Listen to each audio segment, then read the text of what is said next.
For those of us that teach and coach, it's always nice to see a past student or athlete. It's a reminder of the work you've done. It's a return on a spiritual investment. My guest today, Tyrone Powell, was neither a student nor an athlete of mine. He was a young coach at another school, but he did work for me about 30 years ago at an event business I was running. I'd like to say I had something to do with helping him along his path to becoming the athletic director at Windward School, a top private school with excellent academic and athletic results, but I'm certain that didn't happen. Instead of a return on spiritual investment, he just made me feel old.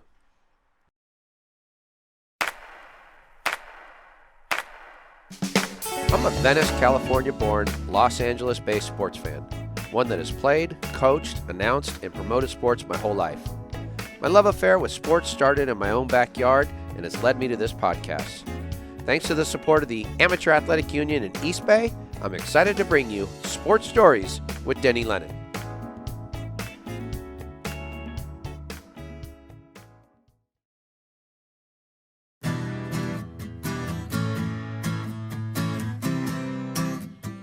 Hello, sports historians. Welcome to episode 23 of Sports Stories with Denny Lennon.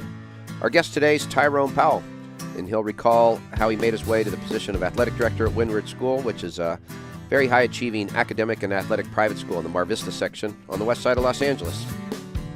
Tyrone oversees the 12 different boys and girls sports at the school, but we at Sports Stories focus on their girls basketball, a team that at the time of this recording is ranked number 6 in the country by Max Preps.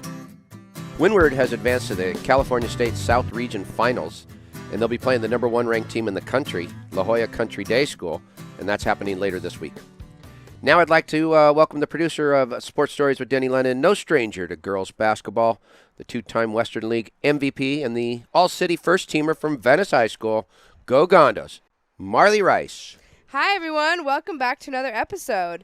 I'm here to remind you that we have a website, if you haven't seen yet, sportsstoriespodcast.com. Mm-hmm. There you can see all of our other episodes that we have, all of our archives, and a bunch of cool photos and other stuff that we have.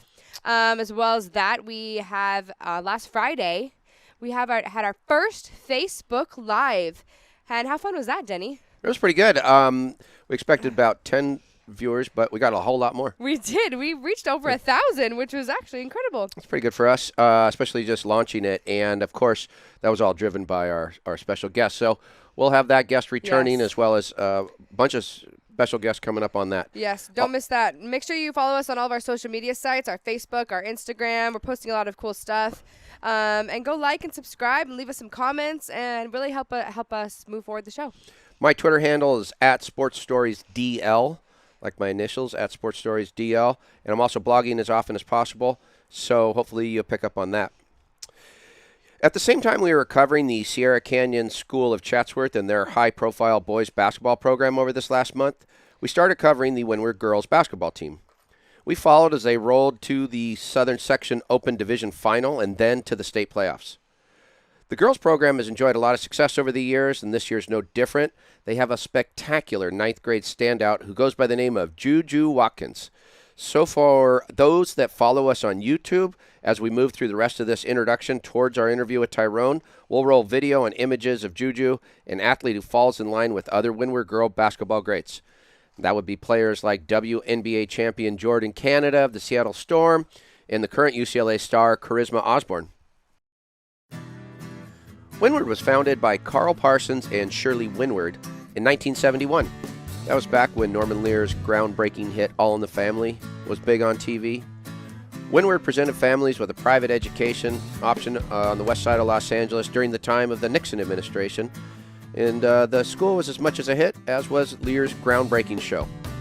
By 1982, the school moved to its current campus on Palms Boulevard, just west of the 405 freeway. Like many private schools in Los Angeles, Windward was able to attract motivated students with a competitive sports program, and to date has won 4 CIF state titles, 7 regional championships, and 15 Southern Section championships. Windward athletes have moved on to win WNBA titles, NCAA titles, and even gold medals in the Olympics. The Windward home gym, the Lewis Jackson Memorial Sports Center, is also home to their Peak Performance Center, where athletes and students train.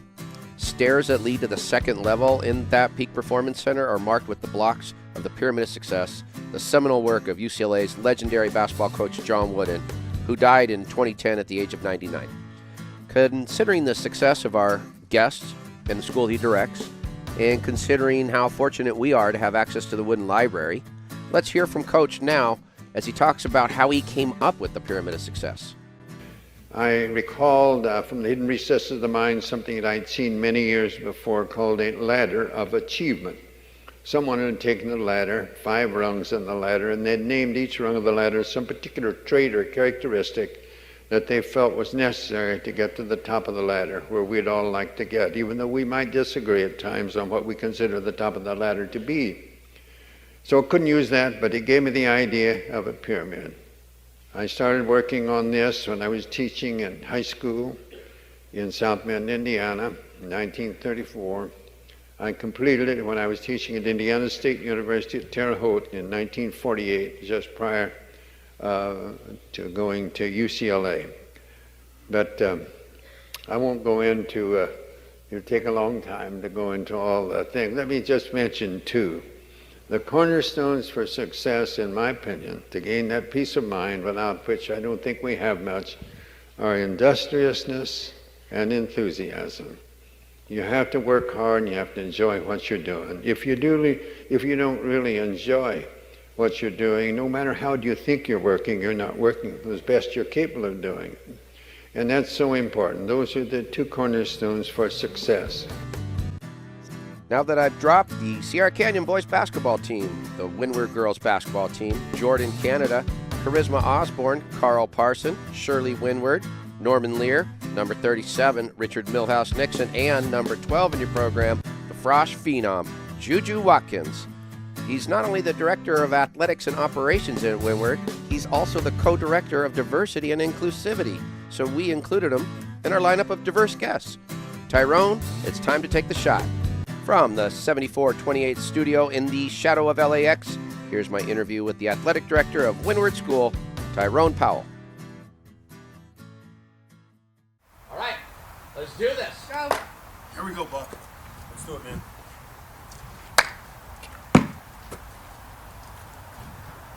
Oh, that was an almost. All right, clean it up. You know. I'm just going to clean it up. That's it. Now you're in the Yeah. bus. Very confident. Oh, That's as good. my bad. Sorry. That's as good as That was MB a rough did. one. So That was a you're right rough there one. with MB. You almost knocked that down. Felt good about the first one. It did. It looked like you were there. So Tyrone, welcome to the 7428 studio, and we're kicking it around a little bit, but I was trying to remember exactly when we first met, and I think you remember it a little better than I might. Yeah.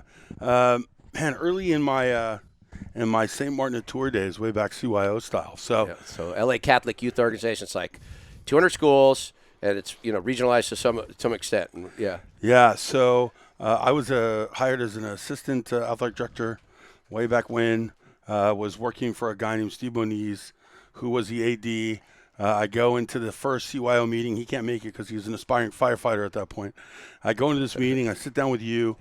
We are at St. Paul in this what looked like church kind of. I don't even know what to call it. It was like a multi-purpose room. Typical. We sit down at this table. You're sitting next to me, and you give me this look like, "Who are you, guy?" And I'm like, "Oh, Tyrone Powell, nice to meet you." You're like, "Denny Lennon, St. Mark's," like you're big guy on campus. And you're like, "Oh, is that guy Steve Moniz there?" I'm like, "Oh yeah, Steve's still there. He's 80." He goes, "Yeah, that guy wears just a ton of sunscreen." Like, yeah, you're good right. He observation does. skills. Wow. Yeah. Yeah, so Moniz was there for a heartbeat about a little bit less than a year when I was there, and then I became the AD. And you were one of the first guys to call me up and say, "Hey, congratulations, and let's knock out a schedule." And we did it, and we had this wonderful rivalry with you and St. Mark. It was never personal. Yeah. We did beat you in volleyball once. Remember, that was pretty epic. Nice. That's actually we had a pump in by that time. Oh, you guys are crushing, yeah. Yeah. We were all right in basketball. Basketball, we were okay. In boys volleyball, we had a pretty good run. What's that? It's like mid-90s probably? Yeah, definitely. And then that's when I met Big Paul. Yeah. Who's still rocking the St. Marks. He's still doing it. He is. And it's so funny when I even recently I was over at the YMCA. I heard these people talking a little bit about St. Mark, and I said, "Oh, you talk about St. Mark," and they were complimenting it and stuff. And I said, "You know, Paul? Sure, we know Paul. You know." And I said, "I used to coach him when he was in kindergarten." Yeah. And they're like looking at me like I go, "No, all the way through." And I used to coach him when he's little. I go, "He's never little." He's always a big dude. He was, but he also. He was great at when he played in terms of like, man, he could just own a side of the court in basketball or in football or whatever. And I used to use the heck out of him. And then he's deceptively good. Like he would just get sneaky, get by you. Yeah. And he had a little jumper. Yeah, I leaned on Paul. Paul's got a lot of airtime right now. I think we're killing it. We are. Too much. We got to move on. Now, when did you work for Kramer Sporting Goods? Oh, yeah. So I was at Kramer's kind of 90, 98, 99. And then I left there, started coaching at Loyola, 2000, 2001. And when did you said I had you working on some of our events, right? Yeah, so I was like a kind of a runner gopher guy for Denny Lennon for a heartbeat. And I wasn't moving fast enough, so I think you fired me or I quit. I don't remember why. But was it for my events? Lennon Sports, yeah. Lennon Sports, yeah. Yeah, I was just doing a bunch of stuff on the west side, was picking stuff up from Kramer's, moving it here and there. And yeah, man, it was a snip at a time, and you were super great to me. We've known each other a long time, Dean. We have, man. It's been a while. Yeah. Yeah, it's great. And so it's been fun to watch your rise. So I kind of want to get there. So you were born on the west side? Born and raised in Santa Monica, 7th and Hill Street. 7th and Hill, okay. Yeah, John Muir, John Adams, Samuel High my first 2 years. John Adams, nice. Then I moved down to Torrance, graduated from South in 91. When did you start playing baseball? Oh, man. That was your main sport, right? When I was a little guy, So did you play everything, but baseball was baseball was it. Santa Monica Little League, grew up playing there. Had a wonderful opportunity of kind of being mentored on the west side when I first started coaching by Chuck Ice, who's a longtime AD at Crossroads. Ice, yeah. Sure. Chuck is a phenomenal mentor of mine. I remember when Chuck finally retired being an AD, he asked me to go to lunch with him, and we sat down over lunch, and he gave me these 2 boxes of baseball books that he had read, and they were like crazy, like Reggie Jackson hitting drills and this yellow and green book, and it was pretty sweet. Stuff, it's interesting because you're just on that other side of what could be available digitally now, but it isn't, and I'm certainly on that other side. So that's why I have some really cool like vintage kind of like wooden books and stuff that I taught all of my coaches how to coach from in basketball and so forth. And so those sound like those. I remember those books. I remember those. The sign stealing book, which they would never make now, but how to steal signs, how to give signs. The Astros put one out there. there. It's the irony side. So a West Side guy. I started coaching Santa Monica Little League 1989. I was a sophomore. A buddy of mine, Ray, moved out here from New Jersey. He and I met through Parks and Rec in Santa Monica, which I used to work for way back when. Okay. And he started coaching, asked me to coach with him, and I jumped in. What was that moment when you knew baseball was your thing? Like, was there a moment there where you went, like, I love this sport? So baseball's always been great to me. Like I said, I started coaching in '89. My mom died when I was 15 in '89, and that was really the connection for me. And really, they talk about paying it forward, and I was actually just telling this story at Windward a handful of weeks ago. But for me, baseball's always helped me get by. Coaching has allowed me to create a network, and it did even when I was younger. And that's why I'm so big on relational leadership now and transformational leadership, really investing in people.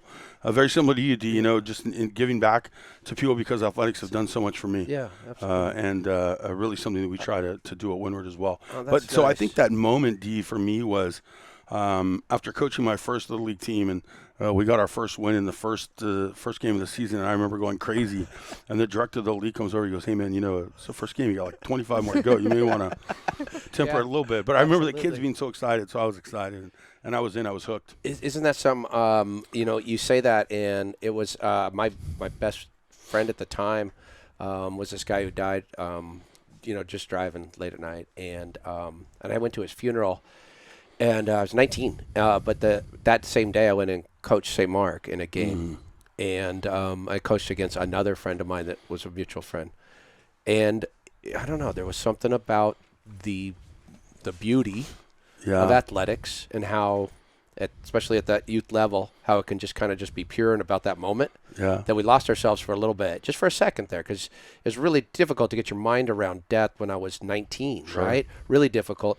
But just for a moment to lose yourself in life. And it was, and it cemented that was part of what cemented my love, of coaching and just being part of athletics and stuff.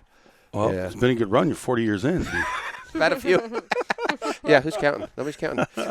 What was the path to Windward like? So you said you were at St. Martin's Tour for a little while. St. Martin Tours, until Catholic grade school. So that goes up to 8th grade. It goes up to 8th grade. Yeah, 2000. Had a wonderful run there. We were one of the first teams in the CYO, definitely on the west side, to introduce 3rd and 4th grade sports. I was really proud of that. And we built an entire K through 8 curriculum at St. Martin Tours with the leadership of Principal Oswald there. She was fantastic. Okay. Yeah, and then from there I went to Loyola 2000, 2001. And it was great. The having grown up on the west side and going to Santa Monica, 3,000 kids is huge, and going to Loyola and all-boys school is super competitive, as you're aware. And now, I think my cousin Mike Boley would have been just starting there, maybe? Yeah, he was there. As a volleyball coach? Yeah, he was there. I remember meeting him at a coach's, it was like a coach's meeting or something, and he was super cool. And and as I shared with you earlier, we had a volleyball void, and we needed to find a coach, and I called Boley up, and he's fantastic. So went to Loyola for 2 years. We finished 45-5. We won Michigan and were you championship head baseball coach? I was the head JV coach. Head JV coach. Yeah, and we practiced from 6 in the morning to 7:30. And I remember those days. It was wild. Yeah. You learn how to run an efficient practice in an hour and 15, crushing it. And to wake your team up, because I had that similar position with both basketball. Mostly with basketball when I coached at St. Bernard. It's like if you want the gym, that's right. Because you can go practice outside, knock yourself out. Or if you want the gym, it's 6 to 7:30 or whatever. Exactly. That's exactly right.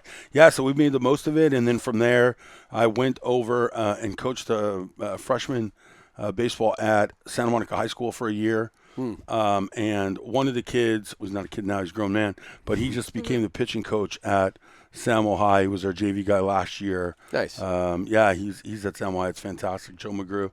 And the McGrew family are really close too. And then from there, Steve Smith. Was he then the athletic director? Steve was the athletic director at Windward. Yeah, he took a flyer on a JV baseball coach and a freshman baseball coach, and gave me the reins to run the program, and I did that through 2016. Okay, all right. So Steve, I knew because I remember when Windward. So I know it was established in 71 or something like that. That's but right. It certainly came on my radar when they hosted. It was either a tournament or some kind of skills. And Steve was there, and I was really impressed with what a good coach he was. Yeah. And he really liked the girls that I was bringing over to the school. My basketball team. He was like, "Whoa, we got a few good players." Sure. And so that's where I met him. And I want to say that was early 2000, maybe even before that. Steve got there right around 2000. Okay. And it coincided with the remodeling of the gym, so I think it is about 2000. That's right, because the gym was beautiful at that time. Yeah. Did Windward get named for the street? Or no, named after Shirley Windward, one of the co-founders. Okay. Windward was founded by Carl Parsons and Shirley Windward. Okay. Back in 71. So had they had LAUSD much of an athletic program before? Up until Steve Smith got there? Yeah, so Gail Holmes is the she was the AD, was a volleyball coach there for a long time.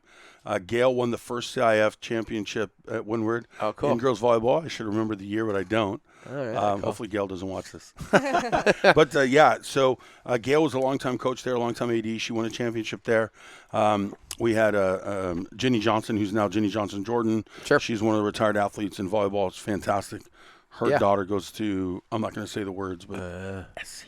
Oh, yeah, got him. Yeah, he's on the show. Yeah. It's funny, you mentioned Gail Holmes, and if I'm not mistaken, she played a little bit of pro beach volleyball. And I think she would have been, I don't know that she made this, the championship games where I would have announced her on TV and stuff, but I do remember calling her name, and that's kind of how I knew her when I was WPV. And then Jenny Johnson was a really good player. Absolutely. She was Gail played at UCLA. Okay. She coached. She's volleyball. She coached some softball.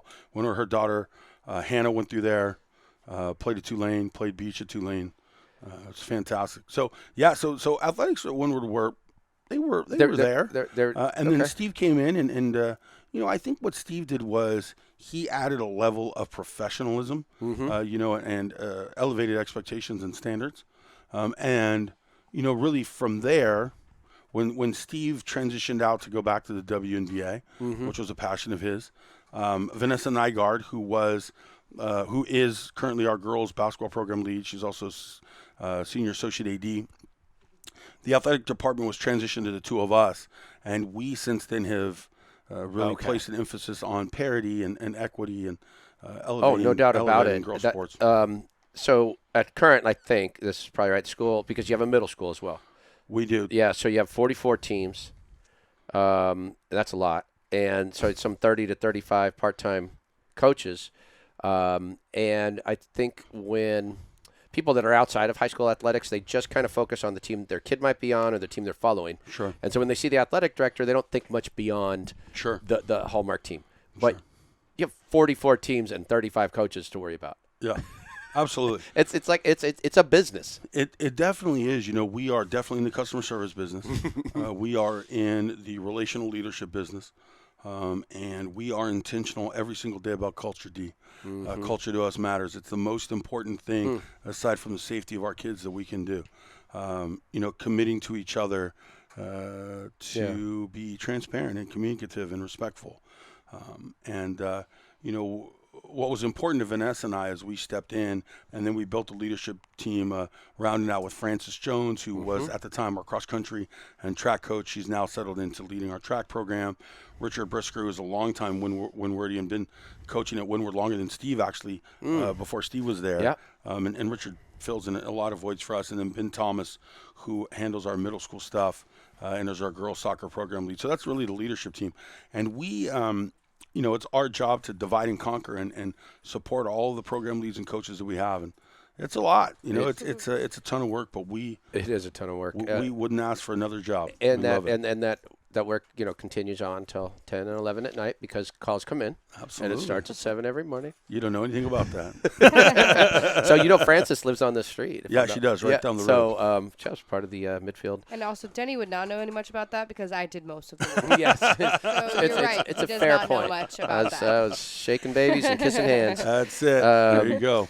So Windward does emit this kind of family with the administration and the coaches stuff because they tend to stick around a long time.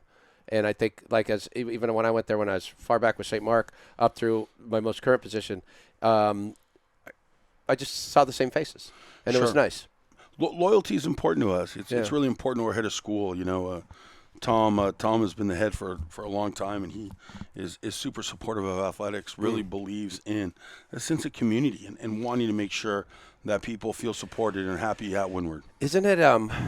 It's one of the great values of sport is that it's that different way of being able to connect with a young person. Mm-hmm. It's a particularly great way for like a teacher to go see their student in their environment that's Sure. important to them. And just putting all those pieces together, it really feels good. There's a good spiritual investment that comes back around. Yeah. Well, we're also committed to education-based athletics. Using athletics as a Your vehicle kids got to go to class. to teach you those life lessons and really challenging scholar athletes to find those places where they can use Windward to develop their whole self. So one of the things I talked to you about was I saw you recently, and I was watching your girls basketball program. Now, this isn't to diminish your boys on any level because they're really strong. As a matter of fact, they're in the D1. Your boys basketball team is going to be in the Division I championship game. The only thing higher than that is the Open Division. That's So correct. That's crazy. We almost beat. We were in the game with Sierra Canyon at Northridge. We were I in, saw we it. were I was in there. and I was it was there. it was a great game. It was, They're a little worried. they were worried. For sure. Well, they just got off a plane from Massachusetts. That's right. That I've always been so impressed with the level of play of the girls program, and also the commitment you make to the girls program. And I think you share that with Sierra Canyon. They make a commitment to their girls program and their middle school program, just like you guys do. Sure. And that's really impressive because a lot of schools, just kind of bank on just one sport here or one sport there, and usually boys win that battle. But that's not the case at Windward. It's equitable. Oh, and that's important to us. Yeah. And not just girls basketball has done a phenomenal job. Vanessa Nygaard Vanessa's is a really good coach. an exceptional coach. she's One of the really best in the good, country. man. I would really challenge people to to question that point. She's an incredible coach, and we've seen it time and time again in terms of preparation and game management and adjustment, and really creating a program that is college preparatory. Yeah. And, it's important if that's in our tagline that we indeed do that across the board. And she also played the game at the highest level in the Absolutely. WNBA. And coached at the highest level. And coached at the highest level, so she knows how to scale it back to there. And so you've had a number of girls that have done particularly well, and that's really a tribute to the system you set up, but to Vanessa, because I've watched her from when I think she first assumed that position, and I was like, uh-oh. Yeah. Because Steve had it rolling, but then I was like, uh-oh, this is going to go up even more. She is really good. And at the time, I had I witnessed her, and then when I took what I thought was a pretty decent team from Archer in there, not bad, we were good for our division, and we went in, and my girl was particularly good. Her name was Maya, and I had no idea what Jordan Canada was like. Jordan Canada. Maya couldn't get the ball across half court. Wait, but we were up 4-0. Oh, I did. At the beginning of the game. We went up 4-0, and I called a timeout, and I took a picture. Took a picture of the scoreboard, and I was like, I'm gonna save this because when it's 52-4, I'm gonna look back. Which on it this. was at halftime. For sure. So I wanted to name a few players because it's pretty impressive. So Jordan Canada, like what was she, number 2 pick in the draft or something, or something like that? She's incredible, unbelievable. Charisma Osborne, I hear she's going to be. She's crushing it. She's killing it at UCLA right now. Yeah, right? she just had back-to-back games where she's high score, I believe. She's really strong. So she's going to be a top. Is it Kaya Corona? Kaya Corona, Dartmouth. She's at Dartmouth. Yep. India Otto. USC. You're doing well here. Asia Marrero, really strong. She was at Windward for a couple years. Yeah, her family moved from Orange County up to the marina. Okay. Her dad got relocated, and they came up from Mater Dei. So she's at NYU now. And Yep. by the way, I'm talking only from 2017, 2018, and 2019. So this is just the last 3 years. Yeah. Jules Bernard's at UCLA. Mm-hmm. Sella Kay is at Bowdoin. And then who else we got? Alyssa Ramlotion. Yep. She's at Occidental, and Jordan Sachs is at Oberlin. So, I mean, you're sending You got a handful of other kids that are at Oberlin. You got the kid that graduated from Oberlin. Look, we've been really fortunate. What's your enrollment? And so according to the CIF Southern Section, as you know, we're 2 different schools. Right? We have a middle school, separate than our high school. Mm-hmm. We're about 370 students in the upper school. Yeah, it's intense that you do that well with them. Denny never knows when to go to commercial. So here it is. Vámonos a Casablanca. Vámonos a Casablanca. Casablanca is a proud sponsor of Sports Stories with Denny Lennon. Marley, do you know where Casablanca is? Totally know where it is. It's on the corner of Lincoln and Rose in Venice, California. That's where the restaurant is, but it's like a place in the world. It's in North Africa. Nothing. Did you? It's a movie. Did you know it's a movie? No, it's a brunch place. Ingrid Bergman, The tortilla lady? Humphrey Bogart. The margarita man? Ooh, wow. So head on into Casablanca, the restaurant, and mention Sports Stories with Denny Lennon to either Carlos Sr. or Carlos Jr. and get a free dessert. Casablanca and Sports Stories, this is the beginning of a beautiful friendship. Vámonos a Casablanca, la comida para la familia. Vámonos a Casablanca, vámonos a Casablanca. All right, Denny, you can continue your interview with the athletic director from the Windward School, Tyrone Powell. I wanted to also bring up, you do well in other sports, of course, but Mia Parker, I knew when she was little, and what great family. She's unbelievable, and her sister is doing really well out there. Yeah. Well, Mia's fantastic. Mia, I remember she came to us, and she got to Windward, and, softball for us. We struggled. We had a fantastic coach in Debbie Skaggs for a handful of years. We were able to get her to step into the program, and Mia came and looked around the first day, and she said, "This is different." And for her it was, but she was able to make the most out of the experience. She and Ivy Hobson, who were exceptional softball players. And at the time, I was athletic director, but I was also the head coach over at Archer. And when they came to Archer and we beat them, and you and I hadn't talked for a while, did you think it was inappropriate? I called you the next day to say I won. That doesn't surprise me, D. I thought it might have been inappropriate, but all right. There's something interesting here since its founding. So Windward has won 4 state titles, 7 regional titles, 15 Southern Section titles. I hope this is all right. The Wildcats 121 league titles. All right. So former Wildcats have won WNBA championship, NCAA titles, been drafted by the NBA, WNBA, and MLB, participated in the World Cup, and won gold medals in the Olympics. Sounds about right. Isn't that something? I mean, wild. Can you? I don't. Not all of it, but speak to some of it. Like that's intense. That's really that's something to be proud of. To me, what it says is it really tells a story of how supportive our head of school and administration are of athletics, and beyond athletics. If we looked at the alums, that have been that have received accolades in the arts, in music and film, the list would be the same. And fortunately, I have the opportunity to help move the dial on athletics. But really, beyond that, for me, it's being in a place that is supportive of the whole child, of course, and really wanting them to feel supported in every level. And that also speaks to the level and commitment that our program leads and coaches put in, and the buy-in that our scholar athletes have put in for a number of years. And, one of the things, I would say the key thing that Steve Smith sold and we really believe in is the theory of vertical integration. In looking at that middle school, while according to the CIF there were two separate schools, using that middle school as a vehicle to build within.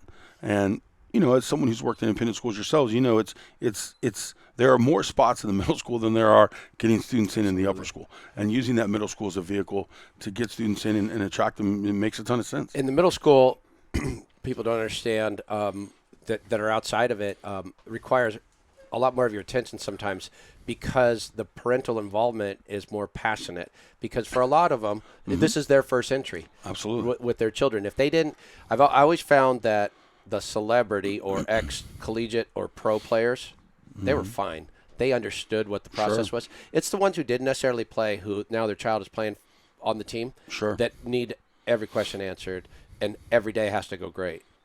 Yeah. And so that requires a lot of your attention to mentor the parents through this process to understand, like, okay, this is going to take a while. Doesn't all? Yeah.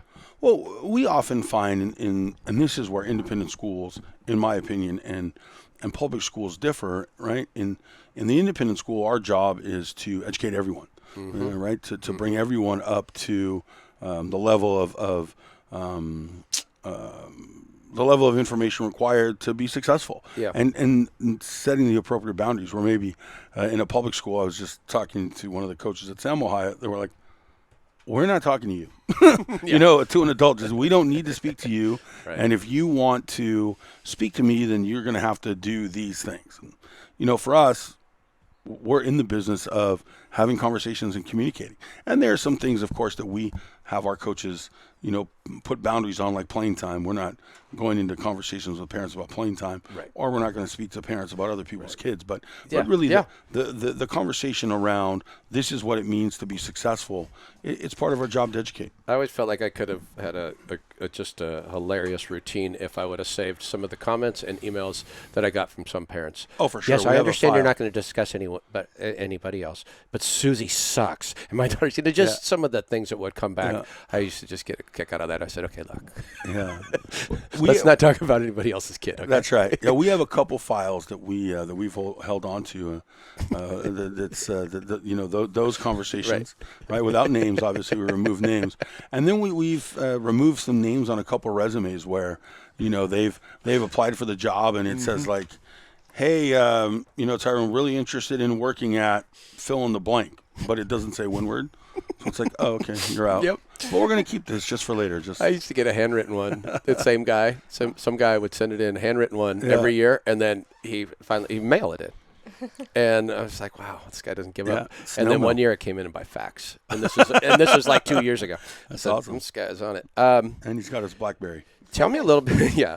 Tell me a little bit about coaching celebrity kids and the challenge there. Security, special arrangements. This is certainly something that's in kind of like, it's in the public space now, in particular with Sierra Canyon, because with LeBron's child and Dwayne Wade's child, but beyond that, they have a bunch of other, and that they have seemed to embrace that side. And Windward certainly has had their share of high profiles. And does it require extra efforts on your part? Or no, our head really believes in having students experience Windward the way Windward's meant to be experienced. Okay. And so we haven't really had situations like that.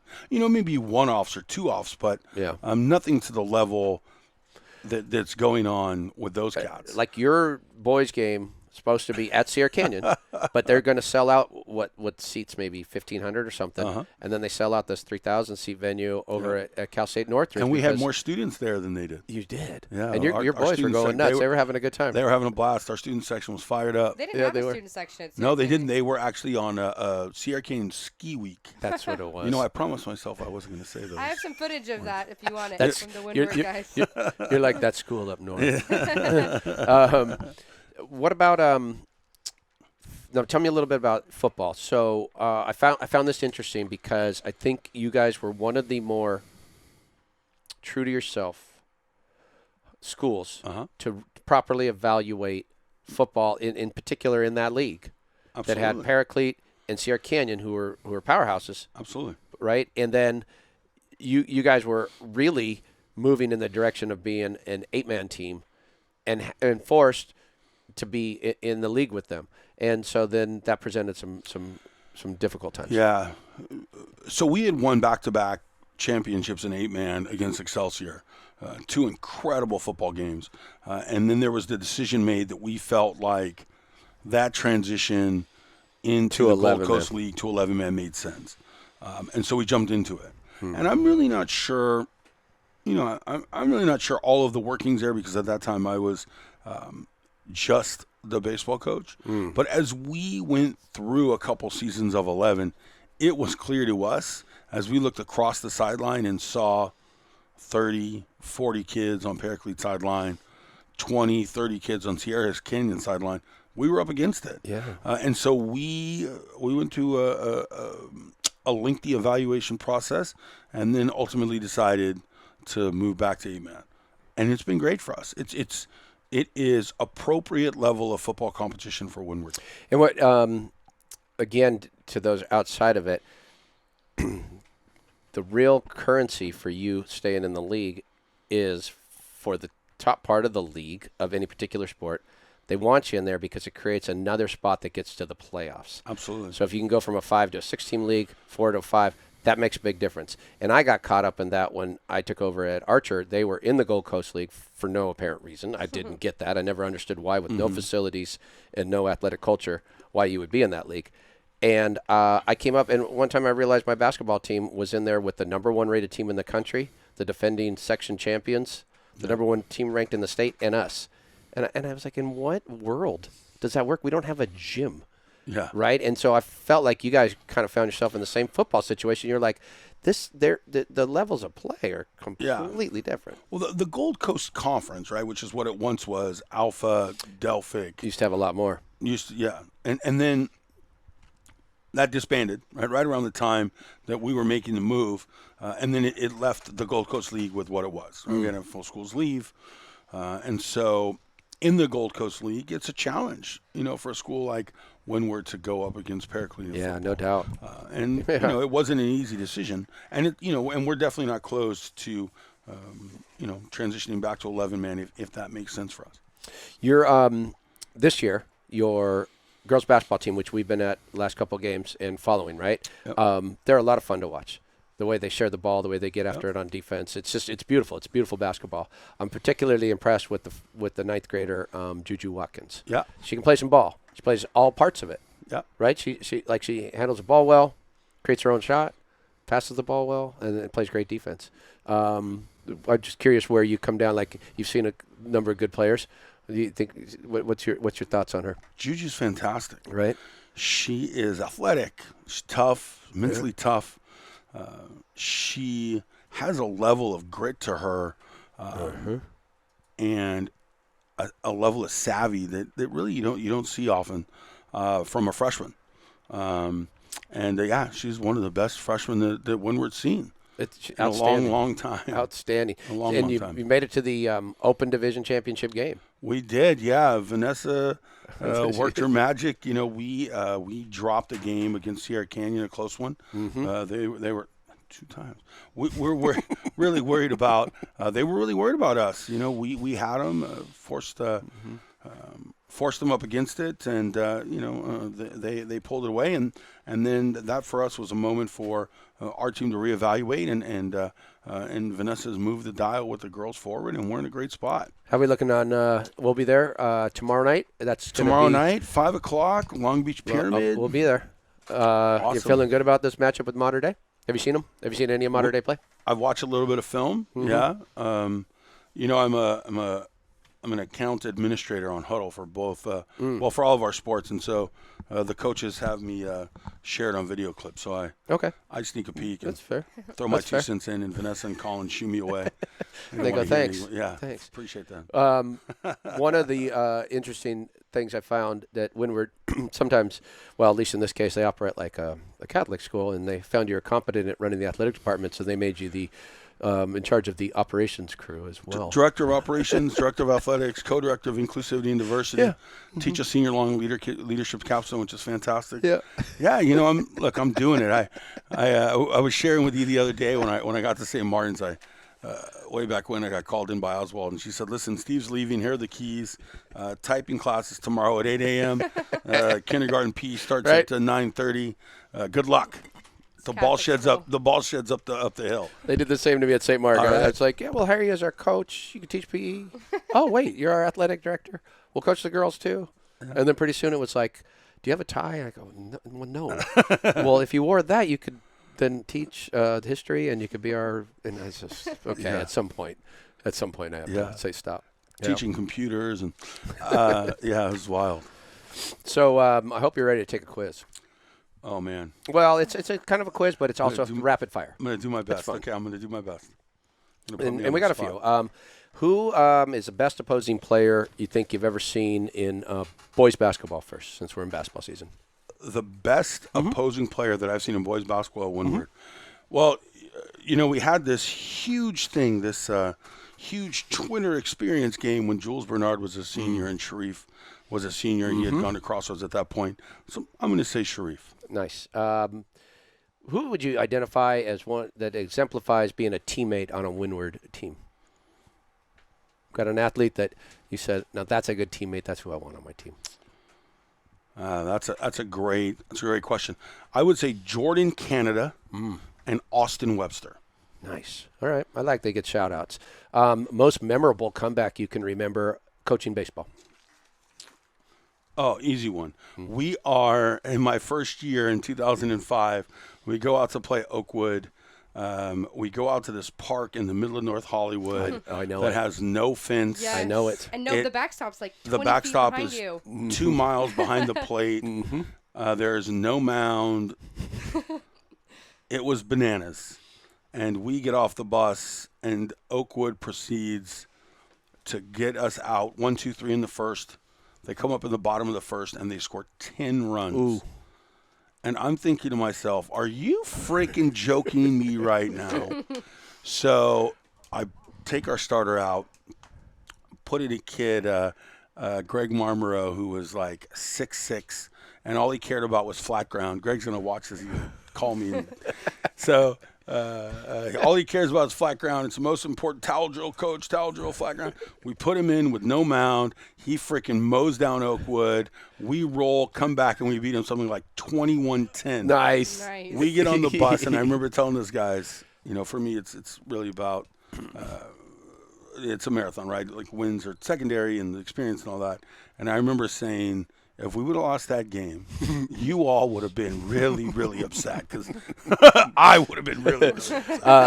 One of the things we talked earlier about Mike Boley, and my son played for him, won 2 CIFs with them. But one of the things he always does is the first practice of the year, he tells them it's that final bus ride of the year. That's what we're playing for. Yeah. And he talks about that bus ride home after winning the CIF title. Yeah. And that's what he gets in their head right away. And they take that bus everywhere. They go down everybody on the team's block, and then the neighbors come out and get crazy, and they're dancing and getting silly. But he puts that in their mind right there. And I just immediately just gets me chills when I think about some of the bus rides. Sure. They're the best, man. When They're you have the a best. comeback like that and you jump on that bus, it's the best. Yeah, the bus ride that stands out for me. So we used to have this tradition where at the end of the season, and we started in my first year, at the end of the season, regardless of how far we went, we'd go back to Windward, and the seniors and I would go to the field, and we'd stay on the field for as long as they wanted to stay there. That's nice. It was great. And so 2 bus rides for me really stand out. In '09, we arguably our best team in '09, and we lost in a semifinal. A senior and alum who's actually working in Windward right now gave up a check swing 2-run home run in the wind. That bus ride, we were heartbroken on the field. We got back on the bus. These guys had missed their senior trip to Seattle and Vancouver because of baseball playoffs. Sacrifices. And we got back on the bus, and by the time we pulled out of the parking lot, there was this, camaraderie and a connection that, they made some calls to their buddies in Vancouver, and then they were off to In-N-Out, and we were off to the field. Nice. And we stayed there. I think we stayed there until something like 11. And then in 2016, my last year, we were on the field until 2 in the morning. It was awesome. That's nice. It was great. And a good stop through like an In-N-Out or something like that. Oh, that goes. Yeah, that goes. It's nothing like dropping $600 at In-N-Out. How the hell that's possible? Especially with the boys team, you will. All right, you ready? Here we go. First pet you ever had? Oh, yeah. Parakeet. I named it Durf. It's Fred backwards. All right. First car. Easy. A Ford Escort XLT. Bought it myself. Ooh. Busted my butt. Ooh, there was no back seat. Talk about that. That's another conversation. Favorite sports team as a kid? San Francisco Giants. Will Clark. Nickname as a kid? Mine? Mm-hmm. I had all sorts. Pudgy. Okay. T. I don't know. T. Yep. Favorite board game? Scrabble.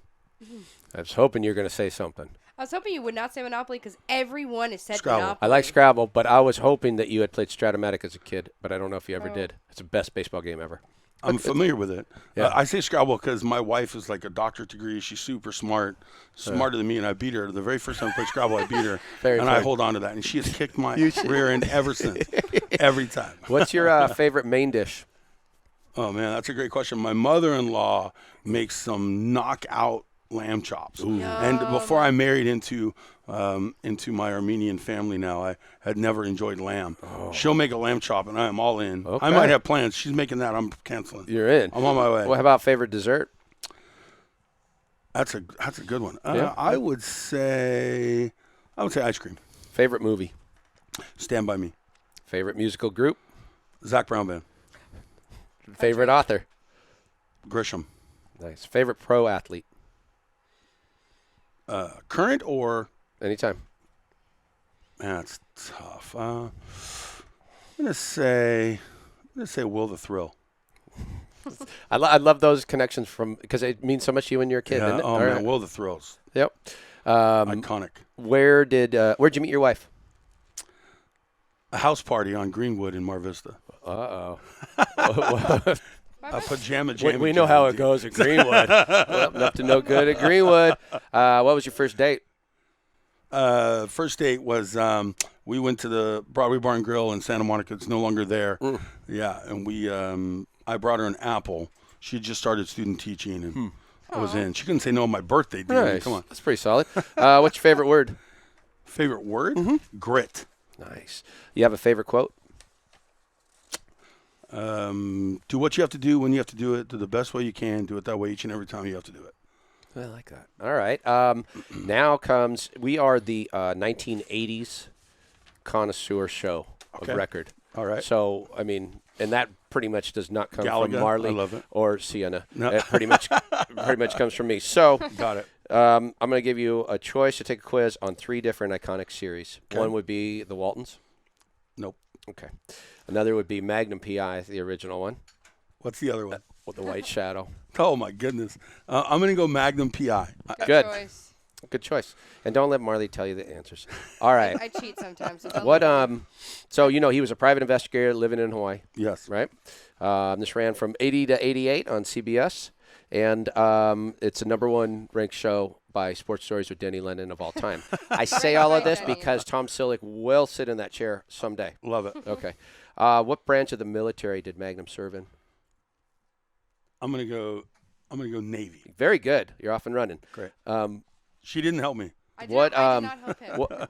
he went to the Naval Academy and he played 2 sports there. Can you tell me what 2 sports he played? Football and basketball.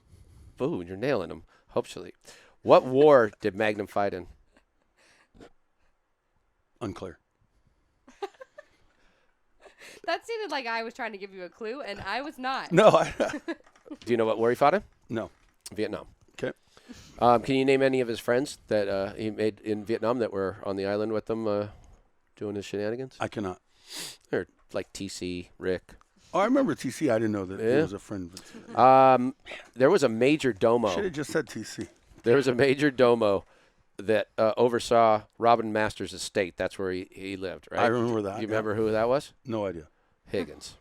Remember Higgins? Yeah. Piggy baby. We should have done Hunter. Higgins, baby. The Hunter, I would have crushed it. Ooh, Fred Dreyer? Yeah, oh man, I was. Dee Dee in. McCall? I would have been in. Yeah. Okay. I remember staying up to watch that before Saturday night's main event back in the day. Oh, sick. Yeah, I liked Hunter. Okay, if I would have known, I would have brought that in. Oh well. You did pretty good. Hey, thanks for being on this. Of course. I'm glad we're buds, and it's fun. course. It's fun to do this, and we'll get it out, and you'll let your kids know, and they'll get to Appreciate know you you. a little bit better. Appreciate Yeah. you, D. Right Thank on, you. buddy. Thanks, Tyrone. Absolutely. Thank you guys. Coming up next week on Sports Stories with Denny Lennon. Wait a second. We saved that for Facebook Live. Join us tomorrow, guys, on Facebook, where we go Facebook Live at 5 for a little happy hour with Sports Stories with Denny Lennon. Absolutely. I will say, though, one thing we're working on currently is this project that's going to be called Madison 212. It's about a high school football team out of the Midwest and their coach, Tim Willis, who coached his final game. And it's a 20-year celebration that happened out there, and they have a unique way of motivating their players and a great history. And it's a really solid Midwest football story that I think a lot of people will enjoy. It's going to go 4 consecutive weeks in March, starting March 20. Starts March 26th, 6th. continues into April. Join us for that. It's going to be an amazing, incredible story about a small Midwest town and their crazy football team. Okay, let's move it along. See you guys next week. Now it's time for an installment of As Time Goes By, where we get to know Carlos Haro Jr. of Casablanca Restaurant in Venice 1 minute at a time. Remember, if you mention Sports Stories with Denny Lennon to either Carlos Sr. or Carlos Jr. while you dine at Casablanca, you get a free dessert. Now, let's play it again with Carlos Jr. Carlos, we're learning more about you and your family. First of all, what's your favorite dish at Casablanca? My favorite dish is the calamari.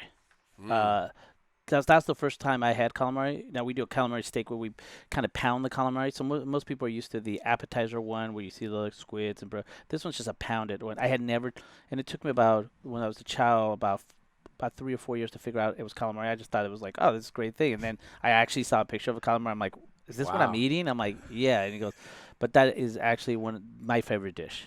Nice. Who cooked it at home, your mom or your dad? The chef at Casablanca, because my mom would always bring food from the restaurant. I don't think neither one ever cooked. That's it's true. God, Christine called that one. Yeah. Christine called that one. She goes, ask him who cooked his mom or his dad, or did they have the chef? The chef always had. We always like. Sports Stories with Denny Lennon is supported by the AAU. Find a local event and join at aausports.org. And remember, you can catch your favorite amateur sports live stream, replays, and highlights at ballertv.com. Sports Stories, along with East Bay, supports the Heroes Movement, a nonprofit that bridges the gap from mental or physical therapy to getting strong again through strength and conditioning workouts. This free service is available for any veteran of the United States Armed Forces. Visit heroesmovementusa.org for more information. Sports Stories with Denny Lennon is a production of Sports Stories, Inc. and is available on Apple Podcasts and YouTube or wherever you listen and watch. Don't forget to subscribe, rate, and give us a review. It really helps spread the word. You can find all our social media links, archives, and other info on our website at sportsstoriespodcast.com. Special thanks to the John R. Wooden Course and Wooden's Wisdom. Original music for Sports Stories is courtesy of Lennon Music Productions. Original images by Sienna Lennon Photography. Sports Stories is produced by Marley Rice, edited by Bob McCall, and researched by Teresa Dolan. Additional staff include Christine Jimbo, Jake Downey, Ray Castro, and Buck Magic Lennon.